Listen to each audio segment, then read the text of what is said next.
much for agreeing to be a volunteer as a communion server. Here are just a few things to expect on a Sunday morning. When you arrive on a Sunday, please check in about 10 minutes before the service into this center vestibule with the lead communion usher. As you walk into the sanctuary, there'll be signs posted on both pillars with your positions for where you'll be serving. As the pastor begins to wrap up the sermon, make your way to the back center vestibule where you'll receive a pair of gloves and the communion tray that you'll be using. Once you pick up your communion trays in the back center vestibule, take your station as indicated on the chart. As you get your communion elements, you can walk down the aisle and station yourself to the left of each row.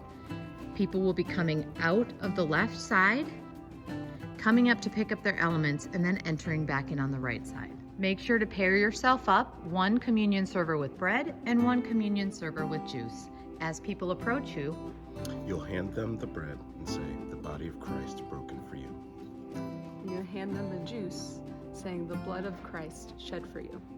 if you happen to run out of the elements, you should have an extra tray sitting behind you, or you can flag down another communion server and they can bring one to you.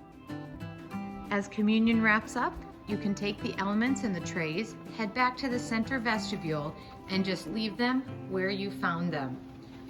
If there are additional long lines in the sanctuary, feel free to help them out as well.